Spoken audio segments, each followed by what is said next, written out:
When Ryan's when it's time to begin, it's on the Rewind to Raw with John Pollock and Wai Ting. The A-Team that makes sense of these things we see in the ring every week on TV. It's Rewind to Raw for Monday night. Download it Tuesday morning from the Post Wrestling site. It's Rewind to Raw for Monday night on USA Now on the John and Wai Take the Mic. Hello everybody and welcome to Rewind to Raw. I am John Pollock alongside Wai Ting. Wai, how are you? Oh shit, man. Terrible. So I had the bad week last week, but this week it looks like the ball is in your court because for the first time in a long time, we are doing a taped version and I can't see you. I'm so used to seeing you right in front of me, and tonight I can only hear you. Just like old times, I guess, eh? Yeah. Just you and I, nobody else in the Zoom room. There is no Zoom room. We're on Skype, back on Skype. No, we're not on Stickcam. We're not on Zoom. We're not on anything. We're just. You sound 10 years younger. You sound the same. Oh, okay. Yeah, interesting. Yeah, no, I've had just a hell of a day dealing with a bunch of shit, but primarily as it relates to this, it's well, it started last night, and I was like, so we were doing the New Japan show, the Dome show, and, it's a bit of a long show, and I've gotten into the habit of just fidgeting, just to kind of keep my attention, keep my mind awake. So, as many people know, I have like a big kind of stash of just like random Lego pieces around, so I'm just fidgeting with these Lego pieces. It's a 5-hour show, so I get done with the show. All right, time to close the laptop and go to my desk to record with John. And wouldn't you know it, a little gray Technic piece is lodged between my screen and the keyboard. Oh no. And so me shutting the screen basically cracked the screen. And I knew exactly what happened the moment I did it, and I heard the crack. And basically, it divides my screen right now into half with like a big border of black and rainbow colored striping throughout the middle. And so I did the show with you yesterday like this. So I just I've gotten to the habit now of having this like thick partition between my screen. And it was fine because I was like, whatever, I can make do with it tonight. I thought I would have been fine, for Raw as well. But then the screen just earlier in the day just completely shut down. And when there's no screen, there's no computer. So, I, had to cancel the Zoom, no video, obviously. And, beyond that, I went to the store today to have it looked at. And they basically quoted me, this fix, $950, John. Ooh. It's the fucking issue with these Macs. They make everything so fucking tight and just in one piece, all to chase thinness and maybe just to kind of chase these repair dollars too. But basically there's no replacing just a piece of glass or anything. You have to replace the whole top of the thing. Similar to I've had to replace an issue with a keyboard. They just replace the whole damn thing, the whole bottom piece with the motherboard and all that stuff. So that's no different here. And before people get on me for saying, oh, why don't you have Apple Care? You're professional. I do have Apple Care. I do have the extended warranty. In fact, I'm still maybe a month away from my 3-year warranty expiring. But because the version of Apple Care that was offered to me at the time, because that didn't cover screen damage, I'm basically shit out of luck. So I spent the better part of an hour today on the phone with Apple trying to see if I can get retroactively upgraded to their new Apple Care, which is what the person at the store actually recommended that I do. And after this, I guess a lot of research by that person on the phone, wherever they are based, they basically said the answer is no. So I now have to pay full price. I don't even know if I should do that because it's is it worth it at that point?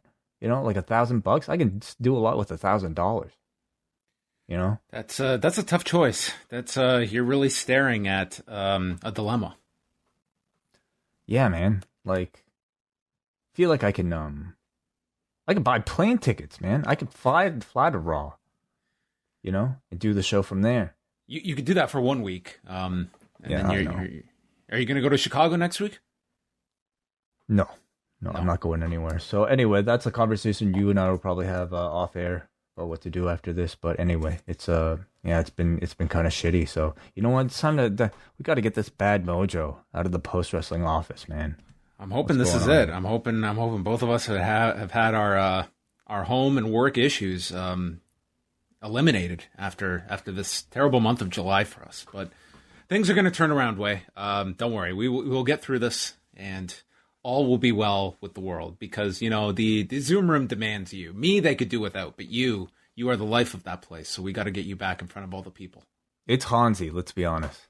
Listen, I log in, and without fail, Hansi is in the middle of his own broadcast. I think he's taken over that pre-show. He dominates it. It's sort of his space, yeah.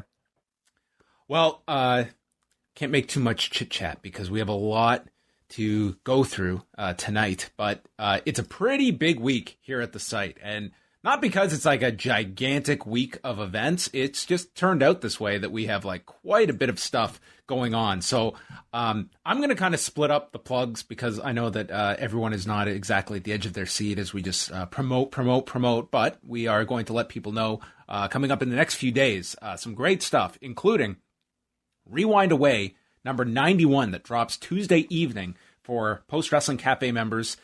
The Rock versus John Cena, once in a year. Once in a year, twice in a lifetime, whatever you want to call it. That will be our focus. We are going to go deep into April of 2012, all the news surrounding that particular WrestleMania, featuring that main event, the Undertaker, Triple H, Hell in a Cell match with Shawn Michaels as the referee, CM Punk versus Chris Jericho, Daniel Bryan versus Sheamus, and the big one, Team Johnny versus Team Teddy. Oh, yes. Yes. Why didn't that main event? It was probably a coin toss at the end of it. This was for control of Raw and SmackDown. That was at the line, on the line. So heavy stakes for, and Bella's opposing one another on Team Johnny and Team Teddy, which little did they know that they would both end up being Team Johnny in life. True. Yeah, their father-in-law now, or their stepfather. Stepfather. Yeah. So anyway, that's coming up. We'll also have a deep breakdown of Machine Gun Kelly's performance, Skylar Grey, Flo Rida. We got a lot of live entertainment on this event from Miami. Oh, if you like music, you're gonna love WrestleMania 28. The best music has to offer. Yes. Maybe we will even dive into my interview I conducted after that event with Machine Gun Kelly, where he told us about his time at WrestleMania. I forgot you did that. I did too, until I watched this. And then I remembered, I was like, wait a minute, I have talked to this guy before, and I talked to him about this very event, and I did find the video of it. Wow, amazing. All right. So Tuesday, we've also got Up Next with a birthday boy, Braden Harrington. He is 30 today. Man, yes. I didn't even, happy birthday, Braden. I forgot to message you today. So happy 11:29 p.m. I wished him a happy birthday in my update, so I thought that counted. Yeah, I would say so. I didn't text him. I feel kind of bad, but I'm noting it now. So happy 30th birthday. Braden doesn't listen to this show, but Davey does, and he'll pass it along to Braden. And then Andrew Thompson is going to have an interview with Mr. Hughes on Tuesday. I'm very excited about this. I think this is going to be great. Most people will remember Mr. Hughes for some of his, a bit of his wrestling career, but this guy, he's had quite the career as a trainer. Like, he has had his hand in training a lot of people that have got into the industry. So I'm sure that will be a great discussion that the one and only Andrew Thompson has on Tuesday. And then quickly, we've got all of our regular shows coming out the rest of the week, but also we've got on Thursday, live edition of the Wellness Policy, as well as a Bellator 263 preview show that myself, Phil, and Eric will be doing. And Bushby and Thompson's wrestling adventure. So that's just the next couple of days. We've got Brandon Thurston. We've got a Bellator post show on Saturday. Long and winding Royal Road. It's a packed week at Post Wrestling. Yeah, and you might be handling the majority of all of that. I might be. My machine doesn't come back in time, so yeah. So everybody hope for the best with Wai Ting, but we will power through. Let's get into some of the news, and this is just breaking as we started this show.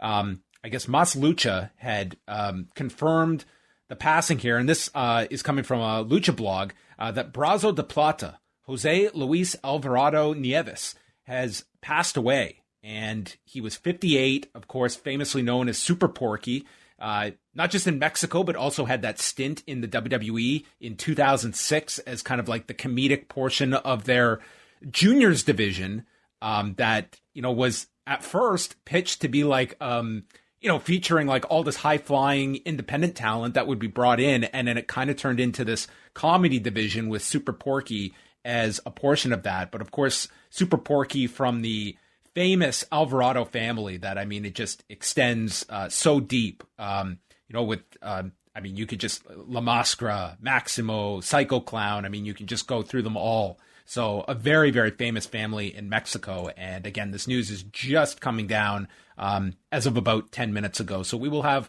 much more on the passing of Brazo de Plata on the site on Tuesday. So rest in peace to Brazo de Plata. On Monday, we had... Oh, I also want to make note as well. Condolences to the family of Brian Blair. His son, Brett Blair, was killed over the weekend at the age of 29. This was first mentioned by Steve Kern at the Gathering on Friday. And then there was a story up on Slam Wrestling about it. Very few details involved. He was only 29 years of age. About the circumstances, what occurred, but just an awful story. He had just been arrested a few months ago, and again, no real details are out, but hopefully we will know more about that. But that's just a terrible, terrible story for the entire Blair family to be going through. And that was something we wanted to mention off the top here.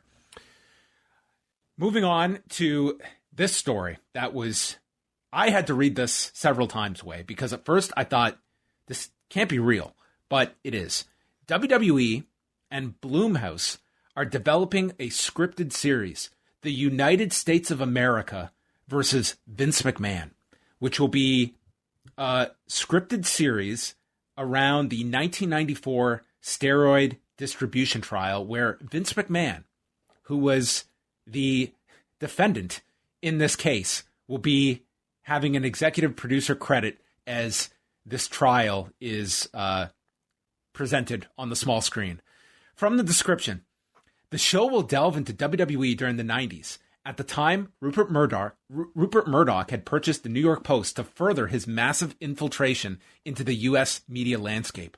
For years, infamous Post writer Phil Mushnick regularly hammered WWE chairman and CEO Vince McMahon in his column. Headlines like "Legislators give WWE a free pass on roids" and "McMahon skips through the cemetery" eventually captured the attention of the FBI and the U.S. Attorney's Office for the Southern District of New York, which was actually the Eastern District, the nation's most prestigious federal prosecutor's office with a conviction rate of over 96%. In 1994, the U.S. government indicted McMahon for allegedly supplying anabolic steroids to WWE talent. McMahon, with his liberty at stake, 2 school-aged children at home, and with WWE on the brink of bankruptcy, refused to take a plea deal. Ultimately, McMahon stood trial and was acquitted unanimously by a jury of his peers and went on to build a multi-billion-dollar global sports entertainment empire. Mm-hmm. Doesn't that get you excited for this underdog story? Dude, there is, if you go to our site today and click on the story covering this, I included a clip of Vince McMahon going on WWF television in the mid-90s, and just like you would have got whiplash watching this episode where all of a sudden Vince McMahon is in the studio and just goes to town on Phil Mushnick and all of this that you would have no idea. But if you want, just that might as well be the unofficial trailer for this series, is that clip that exists. There's a part of me, Wade, that's like, I know we are far from this in the world, but just the idea that somebody can ascend to such a level that you can create a television series from your perspective of this historical event that, I mean, I don't have. This thing is just going to be a circus, this show. And maybe that is what the audience is going to, a huge amount of the audience will just eat up and love this, because Vince McMahon is just this compelling figure. Clearly, this is a sign that to the television industry, like from the Bill Simmons series that's in development for Netflix, and this here, like to the television industry, Vince McMahon is the character that they want the most when they're in business with WWE. Like, I am sure the WWE is commanding a great licensing fee. There's no sign of when this is going to be shot, where it is going to air. Like, I assume it's still being shopped around, but this is, I'm very interested to see how this project evolves, because it's one of those that I'm very surprised that the WWE is, I am and I'm not, that they are going to create a series out of this particular story. Yeah, I mean, Vince, to this day, to me, still remains as perhaps the most interesting, significant figure in professional wrestling. And it seems like, this next few years, he's really taken a bigger step into, I think, allowing his likeness to be maybe immortalized outside of the professional wrestling industry. And, like this is going to be presented as like, this is going to be a martyrdom of Vince McMahon in this, like Vince McMahon versus the government. Yeah. Yeah. Sure. Like the people versus Larry Flint, whatever. It's going to, it's going to be a piece of, I don't know, cinema to try to further bolster the legend of Vince McMahon to the masses. And I look forward to it strictly from an entertainment standpoint.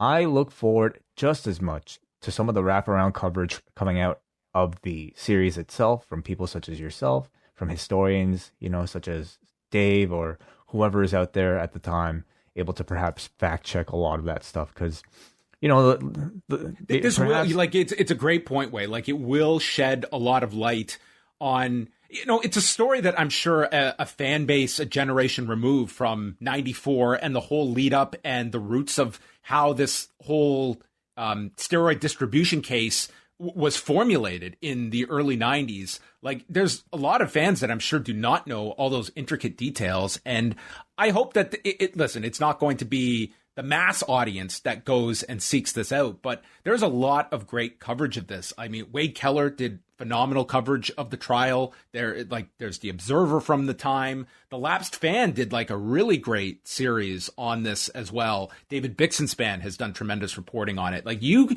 this is a time where you can go and find a lot of this information. Like, when WWE is going to put out a series like this, like, you can investigate yourself, and there's a lot of great resources out there that I do hope and encourage people to go seek out, and probably there will be more learned over this period, presuming that this series makes it to the finish line and such. Like, there is you read this, and it certainly seems like this is a very ambitious series on the WWE's behalf here, but also one that we'll see like where it lands. And it's just an interesting tact for the WWE to take, choosing this kind of a story, and of course doing it in their vision. Mm-hmm. I mean, it's a juicy story that I think, entices maybe casual viewers to take a look. Oh, wrestling, steroids. Okay. Let me, that there's a connection there to people's heads beyond perhaps, like, I don't know, Vince going after the territories that might only appeal to a smaller section of the audience, such as us. I'm interested. I again, it's important to remind ourselves anytime we get one of these sort of serialized types of things, reenactments, I suppose you can call them. Like, they aren't to be taken as much beyond entertainment, and to always be mindful that the number one goal of these things is to elicit ratings, and it's to elicit a story, and it's to elicit attention. There are no substitute for journalism or I don't know, history books, if there are history books written about these things. So, that's it's just really fascinating way. Like, this will be a very anti-journalistic slant, just the way that this is worded here. And just from the description about like Rupert Murdoch buying the New York Post to further his massive infiltration, it's like, this is the McMahon family that is in business with the Murdoch family through Fox. It's like a very, like, there's some very interesting dynamics to all of this. But also one that, I mean, this is a trend that has just magnified over the years, that to get these high profile, semi-biographical features, it involves the subject being on board. And whether it's The Last Dance, whether it's the Tom Brady documentary, it's like the figure has, you know, if you want my involvement, then I get a hand in the finished product. It's like, that is the power that a lot of these individuals have, and they have the ability to finance their own stories. And that's sort of like a trend that we're seeing across all forms of media. In any case, I think it'll continue to be like another great maybe slice of Vince McMahon's psyche that we can use to perhaps learn a little bit more about the person. And well, who knows? Maybe Vince will have a change of heart and be like, you can do whatever you guys want. You know, criticize me all you want. Like, yeah. I'm not going to have any say in the edit. You know, it could be. Yeah, we've known Vince to be very hands-off in this era of his career. Well, I'm just saying, you know, there is going to be that scrutiny, I have to think, you know, for all of these pieces that are out there, because, you know, Vince is an A+ bullshitter. And, you know, certainly like the Bill Simmons documentary, I think will have that far more so than maybe something like this that's dramatized. But even this, I'm sure, like, if people notice a completely egregious act of fiction, it'll be called out. It will be, yeah. Like the Netflix series, I find a bit more intriguing, just because, I mean, regardless of, like, it's Vince McMahon on camera, and I think that, you know, regardless of what he says or doesn't say, there's a lot more to just read into it, whatever makes it to the final cut. And I have kind of more an interest in this, whereas this series, I just think it's going to be, I mean, God knows what this thing is going to be. It's going to be like multi-episodes, and I mean, I don't know what to expect. Who plays Vince? That's the number one question. It's an amazing question. There's a lot of people. Like, how do you cast Jerry McDevitt? How do you cast some of these characters that were Hogan? Like, oh yeah, all the wrestlers. Yeah, I mean, we still have that Hulk Hogan movie that's in development that Hogan's involved with, of course. Yeah. So there's the non-WWE involvement, but there's the Vince McMahon book. There's oral history of WWE that's been in development for years at this point, and that did have WWE cooperation. Like, it's all these different things, but I look at something specific to this, and I'd be very curious, like, is this a direct kind of Nick Khan involvement? And just looking at, here is Vince McMahon, he is our most compelling figure to that world, and we are going to, you know, license out as many projects as we can with these different outlets, whether it's Netflix, whether it's with Blumhouse, whether it is with, you know, just across the board of, it just seems like Vince McMahon, who has been this very, I would say, secluded individual outside of the wrestling world for years at this point. Like, you do not see him doing any media anymore. His only public window is those quarterly investors calls, which I'm sure this will be brought up on Thursday's call, like this being one of their projects that they're announcing.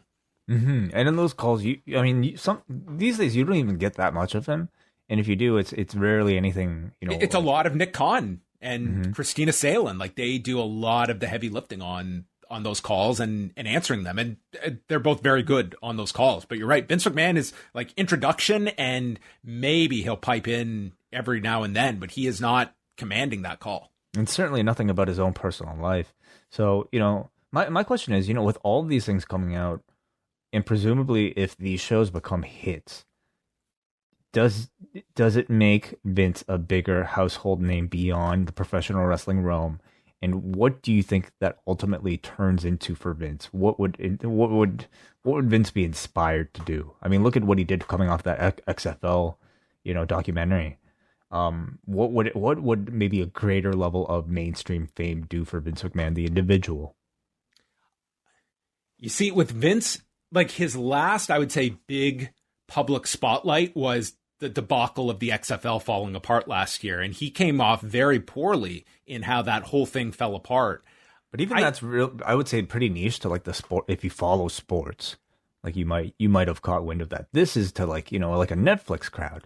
It is. But again, like look at all the things Netflix develops and what breaks through. Like there's only like a Tiger King is pretty rare of like that series that just crosses all these. The Last Dance did again last year as well. Like there's certainly a fascination with Vince McMahon that reaches beyond. Like if you are someone that has not watched wrestling in 25 years, there's probably still an interest in a Vince McMahon figure because it crosses so many generations that you're going to have that initial interest of people to at least sample it. But again, it's cutting through all of that, cutting through the Netflix algorithm that it becomes whatever consists of water cooler talk in 2021, 22, whenever this series comes out. Yeah. I mean, depends if the series is good, but knowing the wrestling audience and knowing how much like even surprises me sometimes about how much actually breaks through the mainstream, how much, breaks through the Twitterverse. I feel like it'll just based on curiosity alone do really well. I brought this up before, but more so with like the Bill Simmons series, when they are ready to launch that, like I would think they have to send Vince out to do media for that. And probably like they'll be selective with how much. I don't imagine him doing like The Undertaker did, where he was on everything to the point that it was laughable how much media this guy was doing. But like, I think Vince McMahon, that's going to be the rare time that they do have him go out and do the media run. No doubt. Yeah, absolutely. We'll learn a lot more about Vince than we probably ever have in the next year or two. Andrew Zarian of the Mat Men podcast reported on Monday that the WWE is planning for a return to Saudi Arabia, barring any restrictions. And Andrew reported that the date he had heard was October 21st, but he hadn't got a double confirmation on that date. A source I spoke with at WWE said that date was accurate. So it looks like that is internally the date they are working around. So it looks like a return to Saudi Arabia, pending any world issues that would prevent them from going. They have not been there since February of last year. And as they've mentioned, any shows lost are going to end up getting tacked on to the end of this 10-year deal with the General Sports Authority of Saudi Arabia. So they only got in one show last year. At most, they'll get one show this year. So that leaves two shows, which, I mean, unless they do more than two a year, would add on a year at the end of this deal. Sure. Yeah. Same day as the G1 ends. Is it really? I didn't even realize that. It's on a Thursday as well. So that is going to bring up the obvious question, too, about making sure your talent is back for SmackDown the next night. Oh, I have to think they either pre-tape SmackDown, or just have a completely separate crew. Like, I would think more likely taping, but because, do you want to? Number one, that's a lot of travel for your talent to put them through. And secondly, who knows? You have the precedent. Like, you have to go in, like we've said this before, you have to go into this knowing there is that possibility of something happening. Oh, yeah, no doubt. So, and I'd also be curious, Wade, like this time around, like, God forbid there was another issue and your talent couldn't get back in time.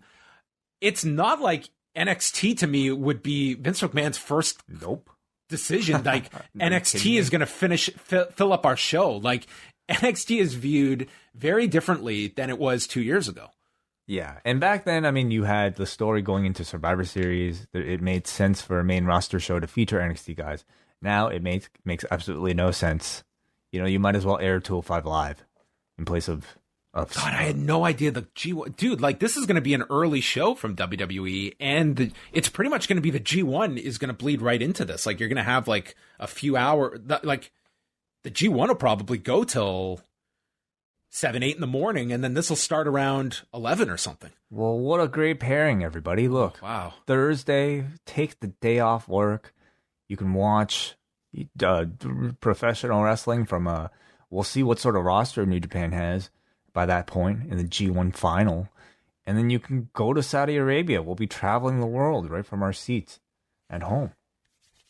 Jeff Hardy was off of Raw tonight, and this came after he was supposed to do a special appearance at the Record Bar in Kansas City. But the Record Bar put out this statement over the weekend that they found out Sunday, stating Jeff Hardy had tested positive for COVID and will have to quarantine for the next 2 weeks and will not be participating in any live events for the next 2 weeks.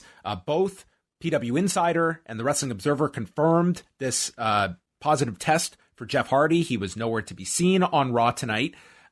However, it was, I would say, not shocking, but at least semi-interesting that Karrion Kross, who had a match with Jeff Hardy last week, was present on the show. Yeah. I don't know. I have no idea what sort of the protocol is anymore, but I would assume that they were cautious with Karrion Kross and probably, I would hope, had him take tests and whatnot to ensure that he was fine. Unfortunate news, of course, and we hope, of course, Jeff is healthy and can make a speedy recovery. John Cena has been added to the SmackDown at Madison Square Garden September 10th. This is the loaded up SmackDown that will feature Raw talent. And Cena, when they put the schedule out, the last date listed was SummerSlam. So this is several weeks after the fact. He has been their biggest mover when it comes to tickets since he has been added to these live events.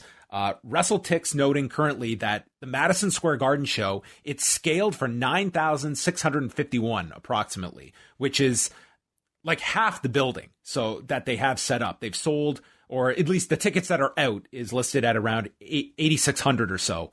So they're clearly just putting everything into this show. And I think obviously you have to look at this mini Battle of New York that is going on in that month. And WWE is putting all of their eggs into this basket for this MSG show. Mm-hmm. Yeah, it's going to be I think it's refreshing to see WWE at least build up to a special edition of one of their TVs. It's something I feel they should do more often, just to kind of give me some anticipation for an upcoming show rather than just being another edition of a Raw or a SmackDown. And a few more things here. We have the SmackDown ratings notes that Brandon Thurston reported 2,137,000 and 709,000 in the demo. So they were down a bit from the week prior, which was the first week in front of fans, but still their second best numbers since May the 7th. They did a very good number in Canada. And in Canada, not only were they going against the Olympics, which the US faced, but there was the NHL draft. There was a Blue Jays game with the New York Mets, and SmackDown did its best number in Canada since June 11th with almost 214,000 viewers. So it was an impressive number for SmackDown and up from the week prior, which was the first week in front of fans. So a good sign there. New Japan news very quickly here. They have announced for this Sunday, we've got 4 Korakuen Hall dates this week, including Friday, Saturday, Sunday. So you can make a week out of Korakuen Hall. Maybe you can just, bring a tent and live there for the week. That's what New Japan's doing. And Sunday is the big show with a never 6-man championship match with Ishii, Goto, and Yoshihashi defending against Zack Sabre Jr., Taichi, and Minoru Suzuki. And the farewell matches for Young Lions, Yota Tsuji and Yuya Uemura. Tsuji will take on Tetsuya Naito, and Uemura takes on Okada, which should be a tremendous match. And then the Young Lions will set out onto their journey. Do we know where? We do not know where. Oh, interesting. Okay, I'm sure. I wonder what the options are. They could go to the U.S. It's not like getting into the U.S. is not a problem. It's getting back. So it very well, it could be coming to the U.S. Okay, interesting. And then they'll come back with colored hair. Please. And with a martial arts background of some sort. They'll earn their mastership somewhere. Yeah, this is the very difficult bridge from tremendous foundational talent, and then they have to come back and they go through the teenage angst years of wrestler development. That is the Young Lions excursions that have produced classics such as Master Wato and the Great Okan. The Super Junior Tag League is going to run August 7th to 17th. One of these teams does not sound like the other, and you can pick it out for me. The teams are Robbie Eagles and Tiger Mask, Roppongi 3K, who have won the last two, Taguchi and Master Wato, Desperado and Kanemaru, Taiji Shimori and El Phantasmo, and the junior heavyweight sensations, Gedo and Dick Togo. Oh, wow, okay. Well, I mean, they are legends. It's like, we need 5 junior heavyweight tag teams. We don't have 5. We've got 4. Well, we need 5. What are we going to do? Hey, we're talking about a J-Cup winner in Gedo, right? Okay. Went to the finals. Oh, he didn't win? That was, yeah. Okay, well, good enough still. Okay? They need people right now. Well, that's what they're going to get. It was Liger won that year. Was that 95? Yeah. Right. Then we go on to the Dome show at MetLife Stadium on September the 5th, which will feature Shingo Takagi against Evil, Zack Sabre Jr. and Taichi against Naito and Sonata and Goto and Yoshihashi in a 3-way, plus Robbie Eagles versus Hiromu Takahashi. So we don't have any matches for September 4th, but September 5th, 3 title matches, including Evil challenging for the title. So nothing involving Okada, and also no announcement about Kota Ibushi, who I guess is the biggest question mark now. And I don't even know if New Japan can necessarily plan what's going on with Kota Ibushi until he's got a clean bill of health. Yeah, that's really too bad. You know, I would think for sure. I'm sure they're targeting one of the domes, the other dome date, or is it the MetLife Dome? MetLife Dome, correct. Yeah, I'm assuming, they're probably holding out for that, but I just hope he's healthy, man. It sounds like it's serious. It was pretty significant missing the Tokyo Dome. So, I mean, I'm glad they didn't rush him back just because we've got this date to fill. And now, really, all this other stuff is secondary. It's like you're dealing with aspiration pneumonia, and from what I've asked about, it's something that you just have to wait it out. Essentially, it's patience. That's it. There's not a quick fix for something like that. So they should not be rushing him. And honestly, this month it's Cork and Hall dates and a few other cities. It's not anything giant until those MetLife Dome shows. So you don't have this crunch to get him back. He can rest. It's not going to be make or break for him to miss 13 Cork and Hall dates over the next month, which is not an exaggeration of the numbers. Stay home and watch the Olympics. I watched a bit of the Olympics. I was watching some of the weightlifting over the weekend. We had our first Canadian women's judo win. Oh, judo really? Medalist. I haven't watched any of the judo. I had meant to on the weekend, but I did not see any of the judo. Well, I read that she was actually a favorite to actually win gold. So she won what, bronze? She won bronze, yeah. So a little bit of a bittersweet. She kind of got upset, but she won the bronze medal match. So anyway, but still good news. Are you going to watch the Woodstock documentary? Yeah, I've heard people talk about that. You told me about that. Yeah, I did. I want to chat about it at some point. Okay, I'll try to watch it whenever you get around to it. Yeah, I asked a mutual friend of ours about it, who's a musician. Okay. Me. Yeah. Was his name Damien Abraham? It might be, but no response. I guess his phone must be out of order or something, and then he's got no signal. It's been hours. Oh, you know what? He's actually out of town. Oh, you know what? I knew that. Touring. Yeah. You're right. His phone might be off. You're right. She's somewhere. Yeah. Okay, last thing here. NXT Tuesday night. It's the taped show that's airing on Sci-Fi. We won't. The spoilers are on the site, but just non-spoiler match listings here. We have Timothy Thatcher and Tommaso Ciampa against Pete Dunne and Oney Lorcan. Carmelo Hayes versus Josh Briggs in the breakout tournament. Frankie Monet and Jesse Kamea against Casey Catanzaro and Caden Carter. Fabian Eichner and Marcel Bartel against Hit Row and the main event between Bronson Reed and Adam Cole. And then Fight for the Fallen Wednesday night, Jericho and Nick Gage, no DQ. Santana and Ortiz against FTR.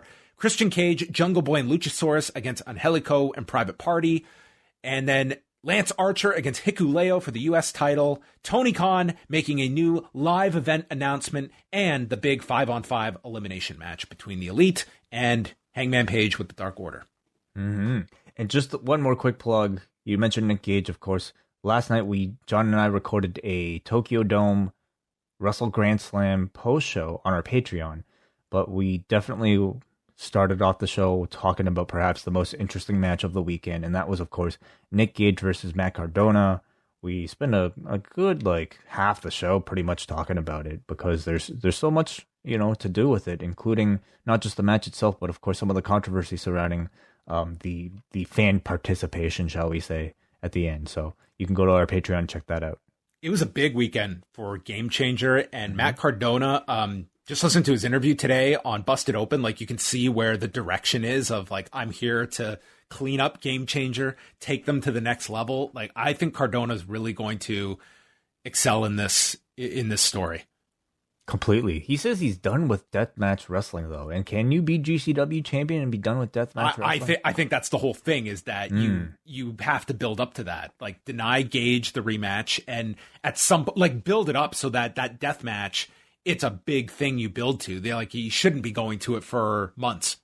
He should institute just the most WWE gimmicks that you can think of. If they do it well. If they do it well, a Symphony of Destruction match. I think you could build up 24/7. He should introduce 24/7 GCW Championship. That could be an idea. But seriously, for WrestleMania weekend next year, Game Changer could build up a huge match for Spring Break or for whatever that weekend with Cardona defending it, and maybe that's where you peak for the next major, a big match involving him. Do you think an Impact will see what the buzz Matt Cardona is getting on the underground and change his Impact character to reflect it more?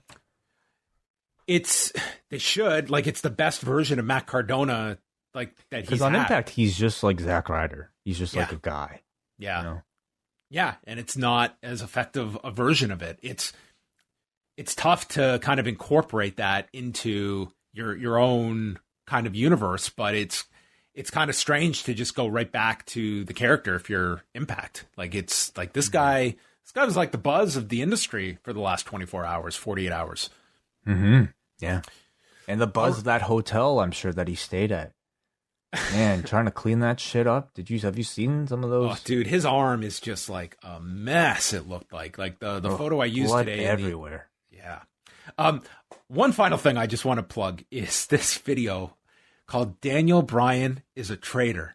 And it was put together by an individual at Corporate Kian on Twitter.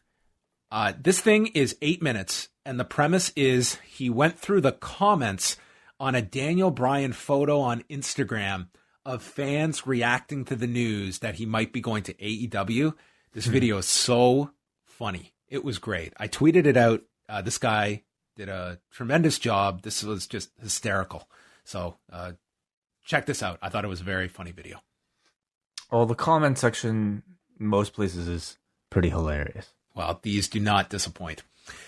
Did Raw disappoint? We will find out. They were at the T-Mobile Center on Monday, Kansas City, Missouri. Starting off with Nikki A.S.H, who was all over this show, welcoming us to Raw. Chants of "You deserved it." And she said she didn't have the confidence before, but she was scared to fail. Okay. So I wanted to ask you, John, because I was watching throughout the whole show, and I was like, wow, crowd is really into Nikki A.S.H. I was whatever they've been doing, it's been working. Last week was a big reaction coming off of the Money in the Bank cash, and this week they were responding to her like she was a top baby face in the midst of the Charlotte Rhea Ripley thing. They were taken to her as a main star. And then I just stopped and I thought, is this real? Am I living in reality? Or are there still remnants of the Thunderdome here in some of these crowd reactions? And I don't, it's hard for me to say, and I really don't want to kind of take anything away from Nikki Cross, because she's seemingly doing everything she's supposed to be doing, and if it's successful, I would hate to even bring this argument up. But I did put a Twitter poll up there, and we know how effective those are. And I don't even know what this means. I don't even care to read the results. But I just wanted to ask you, John, did you have any thoughts about whether or not there was can noise for tonight's show? I didn't like, it was certainly positive reactions she had throughout the night. I wouldn't say like they were overwhelming. So I mean, it didn't strike me, but that's not to say that I discount that either, that they could be playing with the audio. I didn't detect it, but I don't discount it either. And if they are, do you have any issue with it?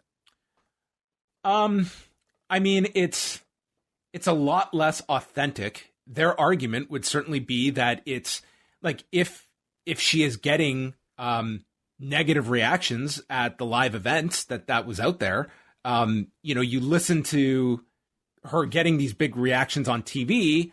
The theory would be that it's going to educate the audience to react as such at the live events. So I think like that.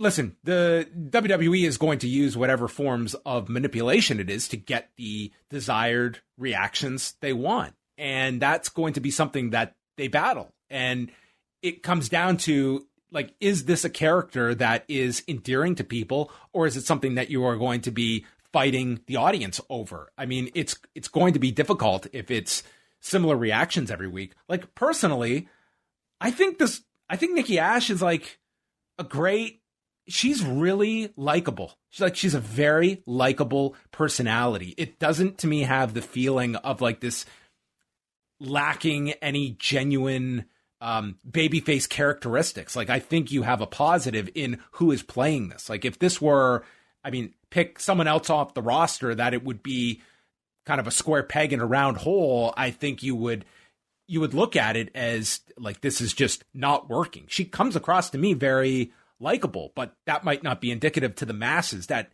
at its core, it is like, honestly, it's a child's version of Hangman Page, and Hangman Page is like the adult version that is killing it reaction wise at all of these AEW events. Right. Yeah. I just think it's so corny, man. Like, she gives these speeches that are straight out of, after school PBS specials, not even after school, during school PBS shows, like for the really young crowd. And they're just so literal, like she's like, anyway, again, it's not to take anything away. If it works, it works. It's just, it makes my job a little bit harder to be able to tell whether or not something is working when you have kind of introduced that element of like fake audience reaction out there.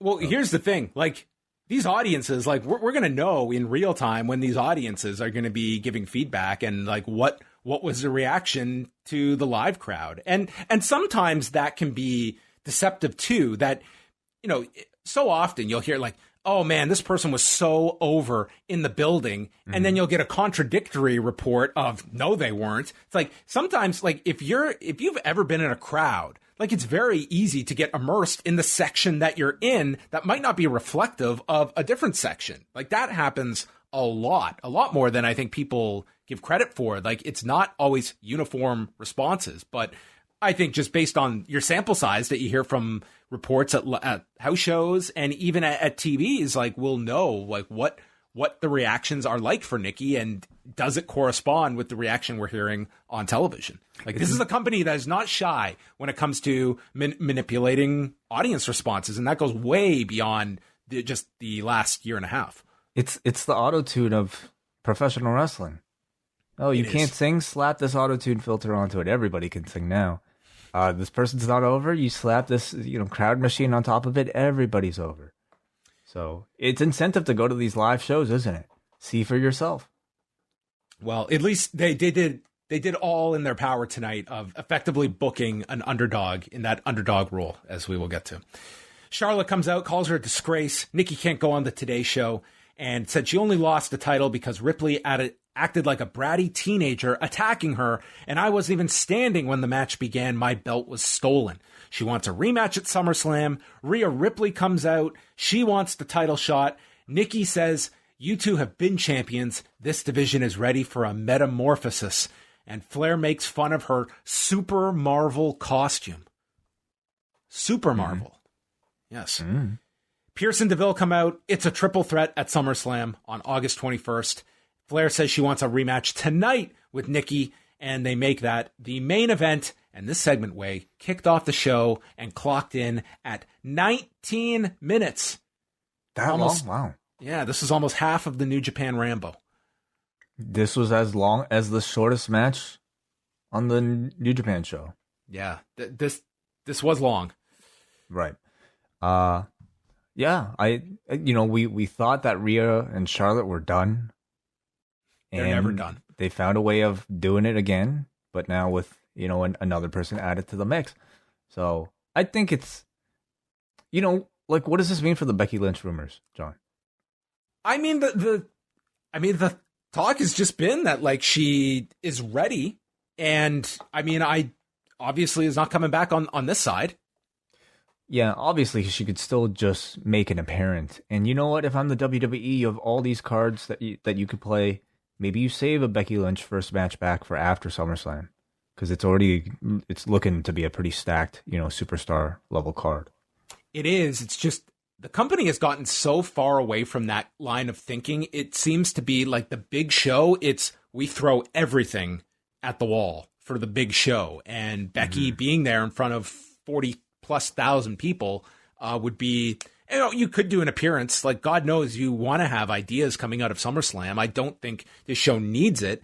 I think the only available slot would be if you're not going to do Bianca Belair with Sasha Banks, of Becky popping up on SmackDown, and that's a big match with Bianca and Becky. That would be the only spot for her, I would think.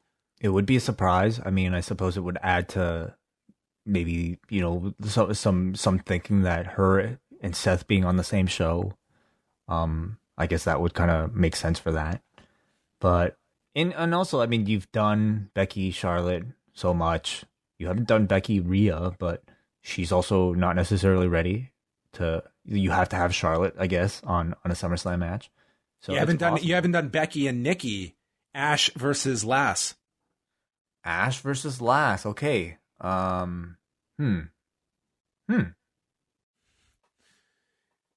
Damian Priest versus Sheamus. We do not have non-title matches anymore. They are championship contenders matches. And Damian called Sheamus a bully. He's going to kick his ass tonight. Sheamus got his face mask knocked off and was freaking out. They actually had a very good match here. The Reckoning got stopped with an Alabama slam. Priest then bent the fingers to stop the cloverleaf, which was a nice little spot, and then delivered up kicks, and a flying knee catches Priest. Big near fall. They had a series of them, and then Priest hit a head kick, Reckoning, and won in 10 minutes and 9 seconds. This was one where I thought this furthers Damian Priest going for the U.S. title, and they had a really fun 10-minute match that I look forward to the rematch between them. It was a good match, good reception from Priest. From what I could tell watching the product on screen, he feels like somebody that the audience is accepting as a leader of this mid-card. I just hate this thing that they're really going forward with now, with having to beat the champion in order to earn a title match. They're doing this across the board for every one of their champions, and it's just really strange. I get wanting to be economical. You only have so much TV time you want to give to every single person. You want to put focus on the grudge and the builds. But to me, wrestling is building anticipation for the first time these two people touch. Okay? And just by having by having the match before the match, it's just a silly concept to me that is not at all in the realm of sports. In the realm of combat sports, these two people are going to face each other, and we find out who's the best.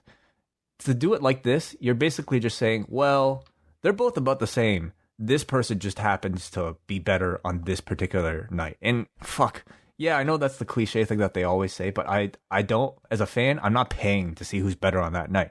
I want to see a definitive answer. Who is the better person, period. So I hate them doing all this. This win puts Damian Priest into the conversation of challenging for the U.S. Championship. Yeah, but you know what the biggest problem is I have with Kenny Omega and Hangman Page?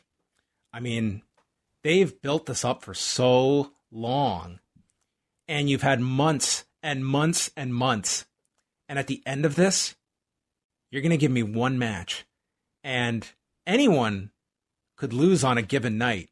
But what would happen if they had a best of 21 series? Because that would give you the definitive winner of a feud. You don't do one match way. You do as many as possible, because I don't want an outcome. I want an established pattern of victory. Pattern of victory, okay. See, that's the other thing. If they establish that this is a best of X, at least like every feud is best of X way. Always go into they don't tell WWE us. programming. Well, you're supposed to know this, that no one win What's X, ends though? anything. Dude, AJ Styles and Omos are going to have a million more matches with the Viking Raiders. Riddle and John Morrison are going to wrestle into eternity. Nothing ever ends. AJ and Riddle have been feuding since he got called up. Like none of this ever ends. It just goes until it's a war of attrition, until one of them gives up. Or moves on. Jackson, Riker, and Elias. Dude, like, it's never going to end. It will never end. Well, I mean, again, ultimately, all this stuff is just there to fill TV time, it feels. And it's just not that interesting to watch. Like, I agree, it was a good match, you know. This was the first time we saw it. Are we going to feel the same way for the fifth time? Well, this was the first time. This is the first time, and Sheamus has had a very good year. I think he's had really fun television matches. This has been one of his better years of the 12 that we have seen him on the main roster. Yeah. AJ Styles and Omos versus the Viking Raiders for the Raw Tag Team Championships. For whatever reason, we got a lot of still shots of like WrestleMania this year. There were several of them, including AJ and Omos winning the belts back at WrestleMania. It was a strong start by the Viking Raiders. At one point, they hit the Viking experience on AJ, but Omos yanked Eric out.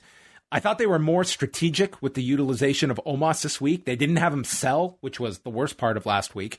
Eric drilled AJ with a knee. AJ was awesome in this match. He goes for the phenomenal forearm, and Ivar cartwheels to avoid it. And then Ivar gets kicked away by Omos into the guardrail. AJ's left with Eric, hits a Pele kick. Omos comes in, a tree slam that Graves says will liquefy your organs, and he makes the tag to AJ, who wins with a springboard 450 in 9 minutes and 31 seconds. The crowd all cheered for AJ and Omos. AJ worked this whole match as a babyface, and he looked great. Yeah, he did. He always looks great. It's just and we know why that this is the reason why he's in this team with Omos, to make up for the limitations that Omos has. So I thought Omos though did good in his role tonight. He was there to look mean, and he was there to look big, and he did a good job of looking mean and looking big. And it's just the concept of the team, though. You know, Omos is the guy with the credibility. AJ is the guy to take the bumps, to get beaten up. It's hard for me to believe it, but you know what? Maybe they're definitely not, targeting this towards me. And this seems to close out the Viking Raiders feud. So what is it? Did the Viking Raiders beat them last time? No. They how did they earn this title shot? They had the 6-man tag last week, and they pinned. I think it was Morrison took the fall last week. They won the 6-man with Riddle last week. Ah, okay. Morrison took the fall. Got it. I believe so. Then we got this was one of the best promos I've heard in a long time. It's like a dark room with a light coming down, and he raises his arm up doing like his entrance pose and just slowly tilts his head up towards the camera and says, at Money in the Bank, everyone got to see me shine because I've been here and I've been going through that glass ceiling, but everybody is going to know the name of Ricochet because I might not have cashed in at Money in the Bank, but I'm going to strike gold here on Raw. It's a new day for Ricochet, and no one's going to forget what I did last weekend. This was a great follow-up because he had this unbelievable performance, and they didn't put him on TV last week, but tonight they really made up for it. And we have a future star here in Ricochet that is setting his sights on big things. I don't know where, but this established him as a player to keep your eye on, and you don't know who he's going to get involved with, but it's going to be big come SummerSlam. Did you just make up a Ricochet promo? None of this happened. Ricochet was not on tonight. That is amazing. That's like a really good Ricochet promo. Holy shit. I'm like, how has this guy not been on TV since Money in the Bank, dude? He was like the star of the whole show. I'm checking my notes. I'm like, shit, did I like skip through this whole thing? Fuck, that's a really good Ricochet promo. Look, not a peep. This guy was literally, if you had to isolate the star of that pay-per-view, it was Ricochet to me. Yeah, I agree. Nothing. Well, clearly they have no plans for him for SummerSlam. I think that's the issue. What a message that is. Like, how many of those messages do you get sent that it beats you know how Vince sees him? He is the high flyer you could depend on for a big spot or two. He's what Kofi Kingston was years ago for like a Money in the Bank or like a Royal Rumble spot. You hear from him from like for a month maybe leading up to those matches, but then afterwards nothing. Instead, Drew McIntyre came out, followed by Jinder Mahal with Veer and Jinder's lawyer. And they want Drew to apologize for what he did to Shanky last week, who is gone. And he will be sued for everything.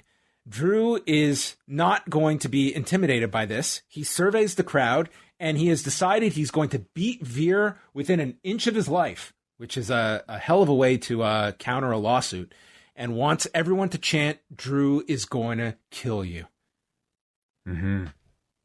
Yeah. Which lawyer performance did you prefer, this or Mark Sterling? You know, I didn't see the Game Changer show on Sunday, so I did not see Mark Sterling's performance. But that was like the main event angle on the show to set up their War Games for All Out Weekend in Chicago. Yeah, and they're calling it War Games. So is War Games like... I was surprised that they can use War Games like that. Or is it just one of those like... I think they're calling it they're calling it, I think, the art of War Games. But nonetheless, like, it's War Games. Like, that's the words being used. I was surprised. The art of War Games. Okay. So you can throw words in front of it, and it makes it completely different. So I can call my drink, you know, Cool Coke. Coca-Cola. Yeah, I don't know if that would fly. I doubt it. Cool Coke. Cool Pepsi. Or dumb Starbucks. I don't think any of that would fly. And nor did this performance by Veer. This veered into difficult territory. Drew was fine here. Veer just felt like this was he just felt off. Working off of Drew here. Jinder is ringside with a chair. There was this awkward setup when Drew was going for the belly to belly, just Veer kind of getting into position for it. Drew does the kip up, and then Jinder passes the chair to Veer. Drew hits the Claymore into the chair, hitting Veer, and Drew is the one that gets disqualified at 3:51. Wait. I thought Veer got disqualified. I think they said that Veer won by DQ, I thought. Oh, okay, because didn't Drew's music play? Okay, I thought that they had said Veer won by DQ. Okay, I'll double check. Okay, you double check, because I could be wrong. God knows I'll hear about it. And Drew beat Veer. Drew beat Veer? Okay, yeah, so Veer. DQ. Okay, so but then even Drew, so, okay. like, yeah, it's awfully confusing because at what point Veer had the weapon. Totally, absolutely. Yeah. Well, he brought the weapon in. Okay, fine, granted, but like we've established that you knocking something into somebody else does not denote a disqualification, especially for that person, right? Like if any of Rob Van Dam's opponents picked up a chair and RVD happened to kick them in the head with the chair, then he would win the match? He would win every one of those matches because of DQ? Well, ECW just threw out DQs. Okay, whatever, anywhere, you know? Like, it's whatever. Like, we're probably the only people asking this sort of bullshit. The conclusion way is that we're getting Drew McIntyre and Veer again, probably next Monday. Oh, yes. Nice. Okay, well then justified. Break those rules. You gotta, like, you know, you gotta protect these matches. So the lawyer was left there, and Drew killed him with a claymore so that the announcers could say, "Court is adjourned. Case closed." Yes. Nice. Eva Marie was with Doudrop, and we had to replay the awful segment from the playground last week. And Eva says that the evolution won't be stopped as long as Doudrop holds up her end. and they were teaming up to take on the tag champions, Natalya and Tamina. And this match, unfortunately, had an injury in the midst of it. Natalya was in with Doudrop and kind of rolled through into this crucifix. And I rewatched it. I don't know what the exact moment was, but she came up and couldn't put any weight on her right leg and had to just hobble over, tag Tamina, who had to just do the rest of the match as Natalya went down to the floor. And Tamina worked with Doudrop. Eva tags in to get the cover after she was dropped. And then a video appears where Alexa did a parody of Eva Marie's videos called Lily Lucian, trying to inspire others to follow their nightmares. And holy Christ, Tamina super kicks Eva because of the distraction from the video. I too would have been frozen in time watching this thing. And Tamina pins her in 314. And then you saw like the trainer and Tamina helping Natalya to the back. So hopefully it's not too serious of an injury for Natalya. But I mean, she wasn't able to put any weight on her right leg.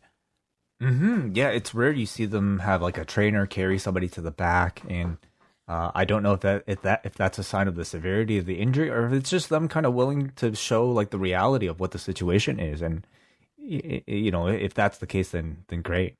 But you know, this was not a long match. She was not in there for a long time, but these injuries can happen at any moment. So we hope Natalya is all right, especially in the midst of this tag title run. Mm-hmm. So yeah, this Lily Lucian video, it's exactly on par with the type of, I don't know, stuff that you see from Alexa. It's scary without trying to be scary. It's more like, it's scary in other ways. Sure, I guess so. But it's more like Halloween decoration scary than like horror movie scary. You know what I mean? It's about as scary as like a dude in like a, I don't know, white cloth. It's more comedy scary, I suppose, if you even find it funny. It's like cable access horror. Cable access, yeah. So, well, you know, but I think they're doing a decent job here with like Eva Marie and Doudrop, establishing those two as with their dynamic, and Eva Marie constantly kind of getting embarrassed, and you know, as a result, Alexa gaining more babyface appeal, I suppose. It's hard for me to say because it's like this stuff does not connect with me at all. But I also know it's not Alexa. They did not respond to this at the pay-per-view. Like that character was not over, and the stuff with Zelina Vega, like that fell very flat. I mean, if you're looking at just one sample size, that Fort Worth crowd like was not there to see that stuff. The hypnotizing spot, yeah, did not receive a good reaction. But how is a crowd supposed to react to a hypnotizing spot?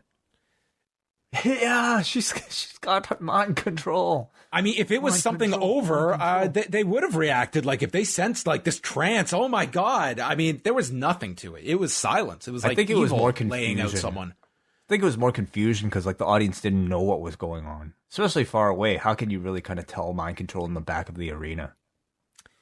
Well, it's also notable that Shayna has been cut out of this program. Like the whole thing of her stomping on Lily, like it seemed like this was Shayna's program, and now they've just pivoted to Eva and Doudrop. True. Yeah. Well, you know what? WrestleMania. Save it.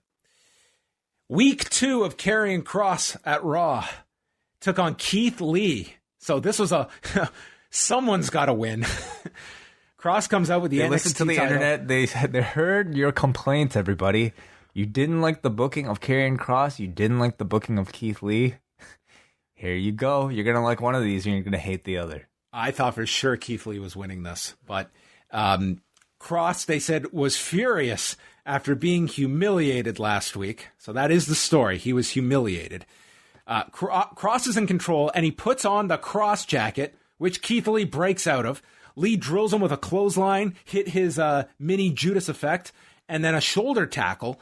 He tries for the Spirit Bomb, is hit with the Doomsday Saito, and then strike to the back of the head, reapplies the Kross jacket with the hooks in. Keith fights it, and finally taps at 8 minutes and 50 seconds. So the rebuilding of Karrion Kross began here. This really was the bronze medal match. You know, you take the two losers and you put them in the third place match, and then this was the losers bracket. Yeah. Yeah, one of them comes out with a happy ending, I suppose. Everyone wanted to see Bobby Lashley versus Jeff Hardy. Yeah, the gold medal match. Good showcase, good match. You know, good strong showcase for Kross. This really should have been what it was last week. Except of course, you know, if you believe in Keith Lee's appeal as a star at all, it's really just too bad that this win had to come at the expense of Keith Lee in his second week back. So. You know, nothing. But you know, what we're going to hear now for years after the fact is going to be, yeah, well, everyone totally shit on Karrion Kross's debut. They have no idea what we had planned for week 2 with Jeff Hardy. We had the greatest idea, and Jeff Hardy couldn't make it. He couldn't make it. We had the angle of all angles. Yeah, that's coming up on something to wrestle with Karrion Kross episode in the future. Yes, to be determined. Yeah, you know, it's like they can book Keith Lee like this, and then, again, everybody, it's only 2 weeks in. The moment they decide to go with Keith Lee, the audience will go with it because the audience sees the talent that's there. We're about to talk about the WrestleMania 28 with like Daniel Bryan and Sheamus, and they could book Daniel Bryan however they want. In the end, the audience is still going to choose him. I mean, they could have booked him to oblivion. But I think Keith Lee is fine. It's a fine line. Like there's rope that the audience gives you. There is also that point, and I think Ricochet is certainly indicative of that. That like I don't know how much it will take that the audience is not going to believe that this performer can get past a certain level. Like they have made that over the last, I would say, 15 years. They have drummed that into their audience that.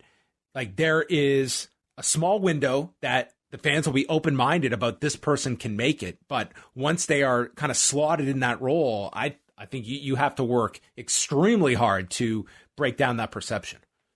True. Yeah. I mean, do you think that there's a title run in Keith Lee's future if you had to judge? Oh, top title? I don't, he's not at the point of no return. He's definitely not there yet. Yeah. But like I think it's a shorter amount of time than maybe it was 10 years ago that you can still light someone up and go all the way with. So, but the fact that they are willing to have him lose 2 weeks in a row, coming off of a 6-month absence, tells me that is not how Vince sees this guy. Yeah, I mean, his call up was not successful. I mean, he came up and has just, you know, he was not handled very good before the disappearance, and you know, 2 weeks in, moments. He had some, but it was not like a consistent straight line. Right. Schreiber was with Nikki A.S.H, and she gives another rah-rah speech. Ripley walks in, respects her unconditional belief, but at SummerSlam she'll leave with the title. And we had this exact same conversation for 20 minutes at the start of the show. There was a lot of them backstage. And you know what? Like, maybe not so bad when you're trying to establish a new person in Nikki Cross. T-Bar and Mace. Lions eat antelopes, and snakes and rats. And wolves, they eat sheep. Donovan Dijak on TV had to follow the line about sheep with, bah! He did. Yeah, you didn't make that one up. That actually happened. The laws of the jungle are pretty simple to me. The small, them, exist to feed the larger. That's us. Mansoor and Ali will find out the ring is our jungle, and their little team exists to be devoured by us. Oh, it's ridiculous. Like, dude, all credit to these two for getting this out. It's a paycheck, man. Come on. Do this or like... Bah!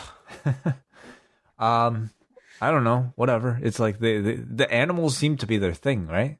They cut promos about animals. Great. They're like, shouldn't they dress up as animals? Like, shouldn't they be zoologists? Sure. Like, they're Mace and T-Bar. They're weapons. You know? They should be like moose. Oh, I guess there's already a moose. There's rhinos. Impact kind of has the animals on lock, don't they? Yeah. New Japan has the tigers. And the dragons. Yes. Bears are in AEW. The cats were, an era before in WWF and WCW. What else are left? Sheep? You've had that too. Sheep dogs. The sheep herders. Oh, sheep herders. Okay, what am I thinking of? The band. Sheep dogs. Whatever. They might be out of animals. They might be extinct. Yeah. Okay, so Mansoor and Mustafa Ali, they had Ali selling and then made the big comeback, tagged in Mansoor, who ran wild. Ali did a dive into a DDT to T-bar on the floor, and then Mace was holding on to Ali on the apron as Mansoor kicked his grip, forcing Ali to fall to the ground, but then Mansoor got the roll-up on Mace and pinned him in 3 minutes and 12 seconds. Ali was stunned that they won a match, and Ali and Mansoor could be, a entertaining team together. They probably won't get very far, but why not? They're two very underutilized performers. I actually enjoyed this. I thought they did a good job of telling the story that they sought out to tell with, yes, it is a reluctant team cliche, but I actually found these two fun to watch because you see Ali's realization in the middle of the match that, hey, we're actually a good team, or we actually might have something in here. Or maybe it was more him looking at Mansoor thinking, oh, this guy actually doesn't need to be taught. He's actually teaching me things. I don't know. There's something fun to watch about them together with their surprising chemistry. And in-ring, of course, both of them. Well, Ali is fantastic. Mansoor, I think, is more than capable. And I actually thought Mace and T-Bar played their roles really effectively here as these big guys there to make these two look good. Yes. Mustafa is 1-0. Mustafa. Okay, sure. Lashley and MVP came out, and MVP instantly got heat by comparing Lashley to Tom Brady. And the Kansas City crowd did not appreciate that. There was a Goldberg chant, but not overwhelming. Lashley will not dignify Goldberg's challenge with a response. So it's challenge season and delayed acceptance season. Got a lot of TVs to book. So we got to ride out these challenges. Yes. Cedric Alexander came out. He is upset about being excommunicated from the Hurt Business. He still doesn't know why they broke up, which makes everybody subscribing to that same question. He says Lashley knew that I was better. Yes, Bobby Lashley was worried that Cedric Alexander was better. And then he referred to himself as Prime Alexander and was doing his screaming promo. Shelton comes out saying how annoying Cedric's voice is. I'm not crying about the Hurt Business, but I too want to challenge Lashley. So Lashley said, I'll face both of you. So after all these months, we got Lashley versus Benjamin and Cedric Alexander. The two tried to work over Lashley, who just destroyed these two, and hit a spear, a jackhammer, and then dropped Cedric on top of Shelton and double pinned them in 2 minutes and 43 seconds. I'm sorry for these two, but they really lose nothing from this. They were bottom rung guys by this point anyway, and not even being used on TV. So, again, Lashley's being built for a big match. These guys were cannon fodder. That's their role on the show. We are feeding people to Lashley to make him the biggest guy on this show, and I thought this was effective. It was a great performance, actually, from all three of them, because Lashley looked like a monster here. And Goldberg's scheduled for next week's show, so I would imagine you set up make the match official next week, which they'll be in Chicago. That should be a pretty hot crowd. And then he's also on the go-home show. So next week makes the sense to make the match official. Oh, do we get CM Punk chance? Ooh, definitely. You have to imagine that's going to happen next week. And they should be prepared for that. That's an excellent point. Got to hit that button. They've got a big crowd in Chicago next week. They will absolutely have Punk chance next week. They're not saying CM Punk. They're saying GMs stunk. The Miz and Morrison are backstage. AJ and Omos walk up. They all have a huddle together. And then Miz and Morrison come up, and for whatever reason, they decided to show a photo of them as SmackDown Tag Champions from November of 2007. There was no better way to age these two more than showing a 14-year-old picture. Yeah, I'm not really sure what the point of these are. They're like throwing... Dude, make them feel old. Like, these two do not come across as old, but by showing this, it's glaring to your audience that, my God, like, dude, Miz has been on WWE TV consistently since 2005. Morrison at least had the break, but Miz has pretty much not gone away for 16 years. A little, yeah. But they just seem to have very little to do with anything. Usually if they go to like picture in picture, it's like, I don't know, it's like, okay, we're doing Money in the Bank. Here's them winning Money in the Bank or participating in the prior Money in the Bank match. Now they're just throwing like, here's a nice photo of them from 5 years ago. You know? Yeah. I don't know. Can you imagine on this episode of SmackDown in 2007, the next guy came out and said, hey, here's this guy who was wrestling for us in 1993. Here's a photo of him. John Morrison versus Riddle. Nice match here. They went 9 minutes, 55 seconds. Miz came out, and dude, the new thing is, it used to be Big E and the New Day throw in their gear at Corey Graves. Now it's Miz squirting Byron Saxton, but like these drip sticks have an enormous capacity of water because he unloaded a miniature pool on Byron Saxton. And I will guarantee you, this guy did not know it was coming the first time they did this to him. And now it's just going to be the bit that this dude gets absolutely soaking wet every week on TV. Oh my God, I'm sure Vince loves this shit. He doesn't have a spare clothes. Take all the towels away from the dressing room. Oh, dude. Fuck. It's like, how old pretty are you? awful. Yeah. It's like, this dude turned like 15, and it's like, I love this age. I'm staying 15 forever. Yeah. Well, listen, it's all setting up the Byron Saxton heel GM run that I'm sure we'll get. Could happen. Riddle did his floating bro to the floor. AJ and Omos came out, and Riddle got distracted when AJ and Omos grabbed the scooter. Omos broke the scooter over his knee, and Riddle yells, "Why?" And Morrison spun Riddle off his shoulders into a Uranagi, followed by a Starship Pain, and won in 9:55. Another really nice match on the show. These two work very, very well together. Yeah, both of these two have been, along with like Ricochet last month, maybe Sheamus, you throw in there, have been sort of like the Raw like workhorses. And Morrison especially, I think he's been very consistent here in ring. Big win for him finally, even if it comes off of a cheating victory. But it doesn't seem like that's the program you're going with. It seems like now we are going to go into a tag program. Yeah, because AJ came in and beat down Riddle, hit the Styles Clash, and it would seem like it's time for Randy Orton to come back. Like I think like that should be imminent. Crowd was chanting it. Yeah, they were expecting it. So I think like that appears to be the tag program. We got an actual sanctioned match for the 24/7 belt, complete with Reginald entrance, where he comes out and does backflips on his way out like he's Ninja Mac.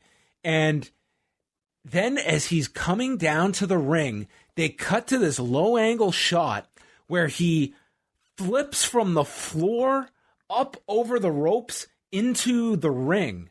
It's clear. It's the Sin Cara entrance. Yeah, where they've totally hidden the trampoline. The trampoline. It looks awesome. I thought it looked so cool the way they shot this. Mm-hmm. Like it looks like this dude just powers off the floor into the ring. It looked really cool, I thought. Yeah. And then R-Truth is mic'd for the match. Jerry Lawler, he was not doing this. It went 1:27. Reginald did this running cannonball and pinned him. And then the 24/7 Geeks ran out, and this time he did this crazy flip over the top, landing on his feet on the floor, and then did a million backflips down the ramp to the back. Yeah, I actually thought this was a lot of fun. we haven't seen the 24/7 division or the title for a long, long time. And evidently, it's probably because they didn't have any good ideas, fresh ideas to really reintroduce it. And they do now with Reginald holding it as this very evasive guy, which you can, it makes perfect sense for him to be able to showcase his agility as he's running away from all these 24/7 division geeks. And I actually thought the segment was some of the most fun I've seen from the 24/7 division. Maybe I can't even tell you the last time I thought that division was fun at all. But this is something novel and unique, and the guy does some very impressive flips. I think Reginald is fun to watch. I wouldn't say the 24/7 concept is really adding to this. I'm laughing because I saw your poll results for the fake crowd noise, so it sounds near unanimous. Like 90% people who think, but it's not scientific, everybody. It is. Sarah Schreiber interviewed Flair, and she said Nikki only won because Ripley assaulted her again, just rehashing the opening promo in a bite-sized version. Nikki A.S.H versus Charlotte Flair. So throughout this character, we have kind of gone back and forth between Nikki A.S.H and Nikki A.S.H. Clearly there is a directive that it is A.S.H because the announcers had to say Nikki A.S.H about 8 times in the first minute of this match. Okay. And it sounds so unnatural in just commentary. Nikki A.S.H is here to prove that she can overcome her fears of failure because Nikki A.S.H cashed in last week, and Nikki A.S.H is our Raw Women's Champion as Nikki A.S.H is taking on Charlotte Flair now. Yeah, I'm going to have to get used to that. Okay, I guess they want to emphasize the acronym. Is that it? Clearly, yes. Oh, Can't God. just be Nikki. They had to constantly call her Nikki A.S.H. It's just such a mouthful. Charlotte tried to remove Nikki's mask. I don't think the mask is because she's disguising her identity or anything. So I don't know what powers this takes. Well, no, Nikki says putting on the costume gives her confidence. All right, whatever. It's taking away her confidence. Whatever. Flair's in control. Nikki gets thrown. I'm sorry, I can't. I couldn't take that seriously at all. Like everyone knows who she is. I don't like. She still has the whole rest of her outfit. Doesn't that count for something? We go through the commercial break. Flair gets her leg snapped on the top rope, stops the sunset flip, but Nikki hits the bulldog. They trade chops, and then Kross once again goes for her high cross, which is how she won last week, but this time Flair reverses it and pins her in 12:35. Yay for the underdog. She loses, and the announcers state, this must have destroyed Nikki's confidence. And there is Kevin Patrick sprinting into the ring. I thought for sure he was going for Nikki to interview her about failing on such a big stage. But instead, he interviews Charlotte, who says, what did you expect? No one is in my league. She says, Nikki then says, Charlotte, I'm almost a superhero. Which I guess means I'm going to lose a lot of times too. But I showed I almost could have won. And I have the confidence that I can beat you. And I want a rematch next week. Charlotte accepts and then nails Nikki and beats the hell out of her, including right in front of a fan who's holding up her Nikki A.S.H sign as Charlotte beats the hell out of her. And that's how we go off the air. Mm-hmm. If this Nikki A.S.H character actually does have some crowd engagement behind it, this kind of stuff will stomp the life out of it because they will clearly see that I'm not even getting on this bandwagon. It is not worth the ride because it's going to be over very quickly. Because she lost? Because she was just portrayed here as so ineffective. I don't think that this is Nikki is still in the establishment phase. You're still just getting this character across as a viable threat. And to just do this in such a way, I don't think this is really building a whole lot of heat on Charlotte. I think it's just kind of... To do what? To have her get laid out or for her to lose? I think the combination of all of it. Right. Okay, well, I was not for her getting the championship. I don't think she's ready. And I just... The story itself, I think, is fine because you're trying to portray somebody who is very much an underdog who believes in herself and, almost comes very close to achieving the goal but doesn't. And that's, I think, a great story for somebody who is not yet a champion. The moment you put the belt on somebody, I think it totally diminishes the value of that championship to have them constantly lose, to have them almost make it. It's just simply not what a championship, I think, should represent. However, it is a Money in the Bank championship reign. And we now kind of have to like recognize these title reigns as like, okay, is this a legitimate championship reign, or is it a Money in the Bank backdoor championship reign? Where we're kind of conditioned to just like look at them all as paper champions, like the Miz was last year, and like Nikki is being booked this year to be. She's clearly not the most dominant person in the division. She's not even, it's clearly not the most over person in the division. She's not the most competitive person in the division. She is almost, I suppose, that person. And it's just going to, make the championship to me feel like it's more of a possession, like it's more of a infinity stone, a MacGuffin, rather than a symbol of this person actually being the best. But as a story, I think it made sense, like she is supposed to be the underdog who's not in Charlotte's league, but she will continue to work to get there. And I think, having her being laid out, I mean, that's heat, right? That's heat, but I think it would have been much more effective if it was Nikki that has somehow got Charlotte's number and has driven her to that. Instead, like, she lost clean. Like, there was no controversy. There was no like, Charlotte said, I'm better than you. She proved she was better than her and then still beat her down as well. Like, to me, there is a line of where you're rooting for the babyface to overcome, and when the babyface is just so inferior that you just don't have faith in that babyface any longer. Unless the babyface has done a decent enough job of establishing your sympathy, that you feel bad for her in this situation and want to see her get revenge. And again, I wasn't left with that. She lost. Well, you weren't, but this crowd reacted. I mean, again, it's really hard to tell with this crowd, but they were reacting, I think, the way that they're intending. Well, maybe by the end of this whole thing, she'll be Big Sexy's Irish relative, where she is not a superhero. Not a superhero. Maybe that is what those are the initials. Nikki A.S.H, N-A-S-H. Well, anyway, there you go. That was Raw. Yeah, I mean, a lot of focus on Nikki A.S.H, and I do have to commend them for giving the amount of airtime to a brand new project and seemingly committing to it. Despite the show was written around Nikki A.S.H tonight. She was bookending the show. And whether or not it was successful, I mean, it sounded like it was successful. And again, I hate to put that doubt there, but like, I am somewhat suspicious because it is not. It's not connecting that way to me at all. I just think it's so corny, and it's been around so briefly that it just doesn't seem to fit the audience's taste for what they're cheering for on the rest of these shows. So I don't know. For me, the jury's still out, but we'll see what you guys thought. It has a real feel to me of like a family friendlier version, or a less offensive, I should say, version of Eugene. That was this character that they built up. And Eugene was like winning matches, but ultimately it was a short run that they got because he ran into a brick wall of Triple H, also at SummerSlam. Right. But we'll see where they go. Let's go to the forum.postwrestling.com. Tonight, you rank this show on a scale of 1 to 10 with a 4.62.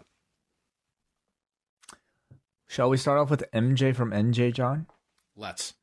All right. MJ says, giving it a shot again with crowds back, as Mondays I like to work late, and again, Raw is always easy passive viewing. I'll give Nikki her due for a nice babyface promo, and her genuine excitement to kick off Raw came through. She needs to be put over at SummerSlam. This run is going to elevate her. A loss would make it a joke, I feel. I deemed it unwatchable after the stretch of Drew and women's tags, and got ready to flip it off, but then the rematch I didn't know I was waiting for. Literally, because I did not see it advertised until the up next until the NXT promo, I guess. These Keith Lee and Karrion Kross, these two headlined NXT Triple X in Lee's last NXT match when Kross won the title. Pretty noteworthy story. Was tonight's rematch unannounced? Yes, it was. Unless they announced it earlier in the day. I don't think so, no.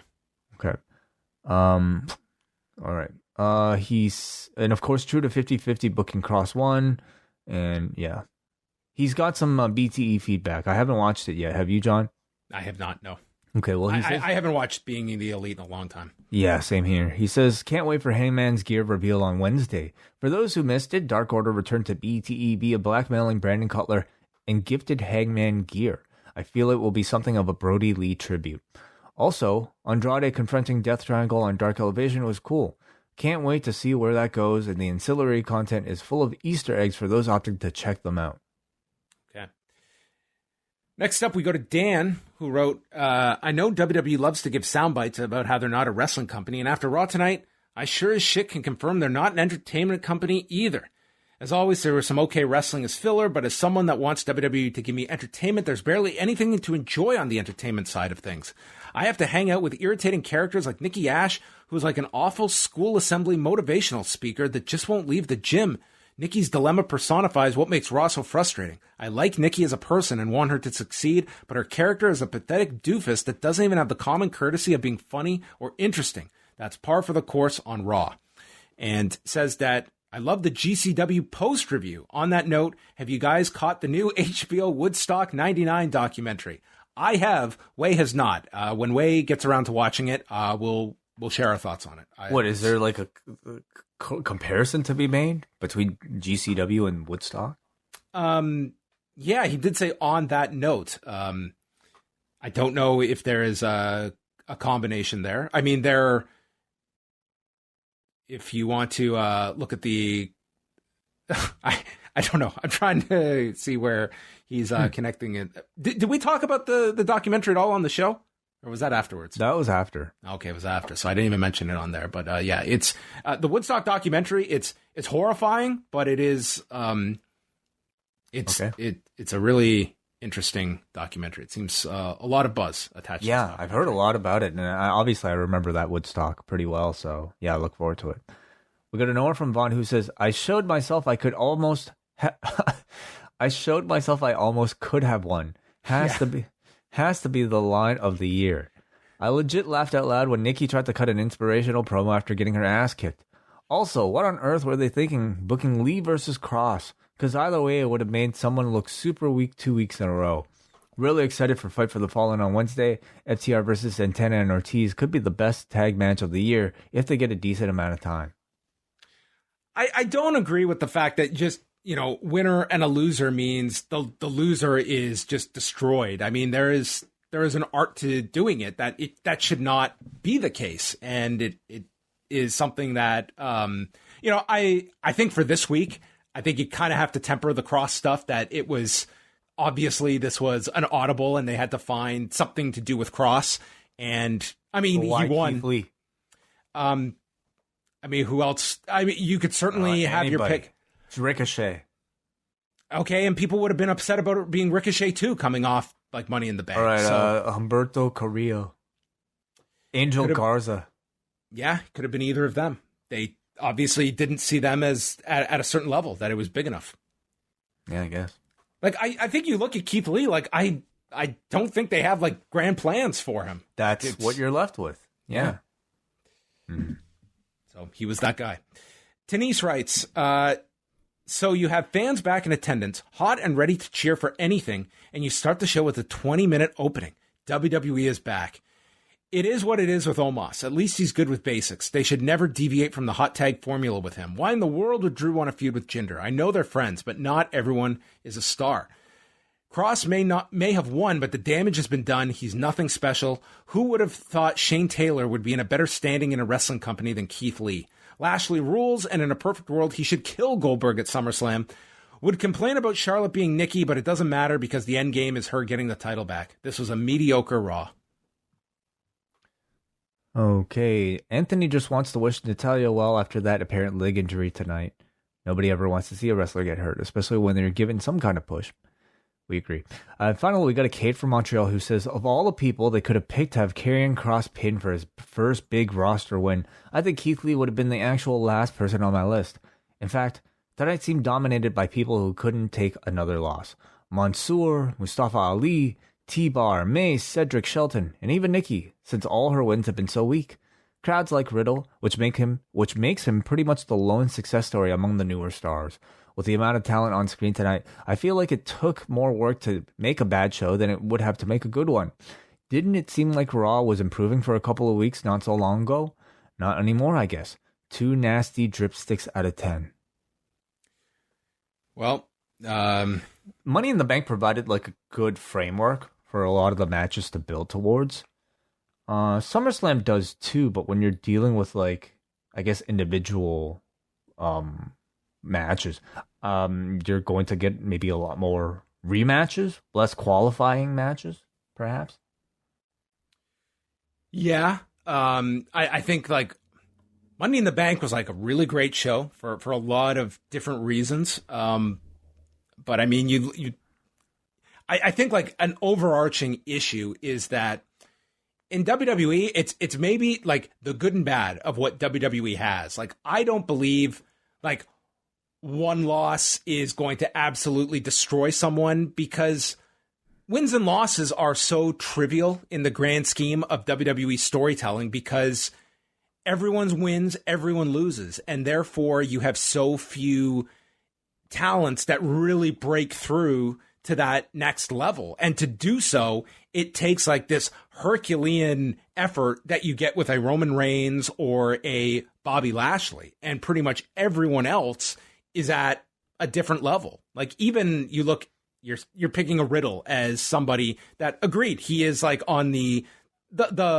more positive side on Raw, but still, to me, a gulf from what you would say as being like the top babyface you could build this whole show around. And like the difficult part of that is that, okay, losses aren't treated as seriously as they were of another era, but neither are wins. So it's not even like a win is indicative of somebody ascending a level. Like, it is pounding it into your head that we are getting behind this person. And it's very difficult. Like, wins and losses should be a device that you get this key win and it's viewed as this big thing. And that's reserved for only the most extreme examples, like winning a championship, Money in the Bank, that I think that's been watered down somewhat, but that still is a sign to your audience that you're getting behind someone. So it takes like these extreme efforts to really get your audience on board with a new character that you should be invested in, because I think for the most part, they're not invested in a whole lot because there's not a whole lot of reason given towards it. Yeah, true. I mean, the people that you want to cheer for, they clearly tell you they're not worth cheering. So, sometimes there will be people that'll break through, that'll kind of match the audience's maybe cravings with their own. So, as long as those stars can show themselves that they almost could have won, that's what you're looking for. Yeah. All right. That's going to wrap up the show. A lot of news that we went through tonight and a lot on tonight's episode of Raw. So I want everyone to all go to sleep tonight and think of Wai's MacBook, and hopefully it makes a miraculous return. We're going to get through these choppy waters of MacBook life. I'm not going to say that a PC is the better way to go, but here we are. I will. A PC is the better way to go. Especially when you're trying to repair the shit, because the secret to a PC is that when you get it, don't transport it anywhere. Set it up in your home office and don't go anywhere with it. That was my biggest problem. I traveled with this thing and I went through these things once every 2 years. I got this thing. I've been home for 2 years now and it's working great. Right, so the secret to a travel-sized laptop computer is to don't travel. Don't travel. Get a PC during a pandemic. It's a great investment. Shouldn't that be a philosophy for life? Oh, you don't want to get sick? Don't do anything. Yes. Stay at home. Exactly. Okay, all right, well, I'll try with the next one, I guess. Delta variant isn't getting through these windows. You're right. Good. All right. That's going to wrap us up. We'll be back Tuesday night with Rewind Away, number 91. We're already at 91, Way. Exciting stuff. Yeah. 100 coming up. Yep. The year the Blue Jays hosted the All-Star game at the Skydome. Oh, some big ones. Speaking of which, a Blue Jay won the MVP at the All-Star game, right? That year? No, this year. Am I wrong? Am I totally wrong? I have no idea. You could be right. You could be totally right. I have no idea. That's it. We're going to sign off. And Wai? Oh, I'm totally wrong. Never mind. Oh, okay. Did a Blue Jay win anything? Wait, maybe I'm right. Yeah, Vladimir Guerrero Jr. Oh, okay. He's the MVP. He was the MVP. All right. Well, you were right. So right, yeah. Man, I'm an expert. We just tied in 30 years of All-Star games together. Like we had intended in the script. Exactly. This entire podcast. End scene. Good night.